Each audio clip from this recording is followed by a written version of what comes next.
Hai, selamat datang di channel Tongpu Cerita, yaitu channel yang membahas seputar hal tentang Pulau Papua. Bung Hatta menolak Papua sebagai bagian Indonesia. Selain berbeda etnis, dia mengkhawatirkan Indonesia akan dicap sebagai negara imperialis. Berbeda dengan mayoritas anggota BPUPKI yang menginginkan Indonesia merdeka meliputi seluruh negeri Hindia Belanda, Malaya, Borneo Utara, Timor Portugis, dan Papua. Menurutnya, Indonesia cukup meliputi negeri Hindia Belanda saja. Adapun Papua yang disebut-sebut kaya dan punya ikatan sejarah dengan Nusantara, tidaklah masuk dalam Negara Kesatuan Republik Indonesia. Menurut Hatta, memasukkan Papua secara etnis berbeda dapat menimbulkan prasangka bagi dunia luar. Bertolak dari hukum internasional yang berlaku, tuntutan atas wilayah ini akan memberi kesan Indonesia memiliki nafsu imperialis. Kecuali rakyat Papua sendirilah yang menginginkan untuk bergabung, Hatta tidak akan menolak. Dan menurutnya jikalau ini diterus-teruskan, mungkin tidak akan puas dengan Papua saja, tetapi Kepulauan Salomon hingga sampai ke tengah Laut Pasifik juga mau diambil. Apakah pemerintah nantinya bisa mempertahankan daerah yang begitu luas?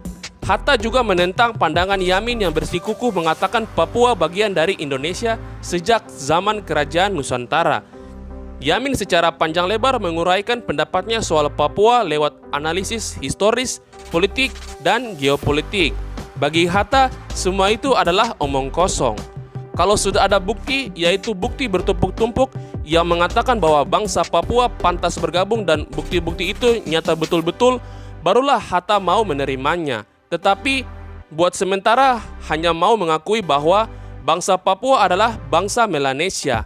Ketimbang Papua, Hatta lebih cenderung mempertimbangkan Malaya dan Borneo Utara. Pasalnya, rakyat di kedua wilayah ini yang kini menjadi negeri Malaysia sama-sama beretnis serumpun Melayu seperti halnya Indonesia. Oleh karena itu, Hatta mempertahankan usulannya agar wilayah Indonesia terdiri dari Hindia Belanda, Malaya, minus Papua. Akhir kata dalam sidang, Hatta menghimbau rekan-rekannya di BPUPKI agar bersikap realistis.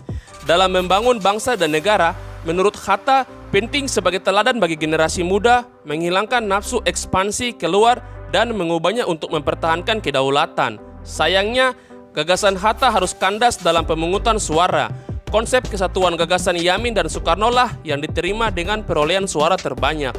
Meski kalah dalam BPUPKI, Hatta tetap konsisten dalam pendapatnya soal Papua. Sikap Hatta tidak berubah ketika memimpin delegasi Indonesia dalam Konferensi Meja Bundar atau KMB pada Oktober 1949 di Den Haag, Belanda. Hatta tampak enggan beradu klaim menghadapi Menteri Urusan Negeri Kerajaan Belanda, yaitu Hendrikus van Marsseven, yang begitu menginginkan Papua. Hatta bersedia wilayah Papua dibicarakan lagi setahun kemudian. Hatta kembali pulang ke Indonesia membawa oleh-oleh pengakuan kedaulatan, namun Papua masih jauh dari genggaman republik, sebagaimana yang telah dipesankan oleh Soekarno. Dalam keadaan semacam itu, jalan sebaiknya ialah menunda penyelesaian. Menurut Mavis Ross, Hatta tahu mengapa Belanda tetap mempertahankan kekuasaannya di Papua. Alih-alih meneruskan tuntutan, Hatta lebih memilih untuk menyelesaikan perundingan lewat kompromi. Misi pengakuan kedaulatan menjadi yang terpenting, sedangkan masalah Papua dapat diselesaikan di kemudian hari. Bagi Hatta, revolusi telah selesai dengan memperoleh kedaulatan politik meski tanpa Papua. Seiring dengan itu, tibalah saatnya membangun negara. Namun, tidak demikian halnya dengan kaum republikan lain yang mendambakan kekuasaan Indonesia dari Sabang sampai Merauke. Kendati sudah menjadi bagian dari Republik Indonesia, soal Papua malah menjadi batu sandung Indonesia dalam pergaulan internasional hingga kini. Dan, yaps, sekian pembahasan kita kali ini. Jika kalian ada kritik dan saran ataupun ide, serta masukan untuk apa yang akan kita bahas selanjutnya mengenai Pulau Papua, maka silakan isi di kolom komentar. Cukup sekian video kali ini, sampai jumpa di video berikutnya. Salam Bumi Cendrawasih, Manseren, Ifnok, Au.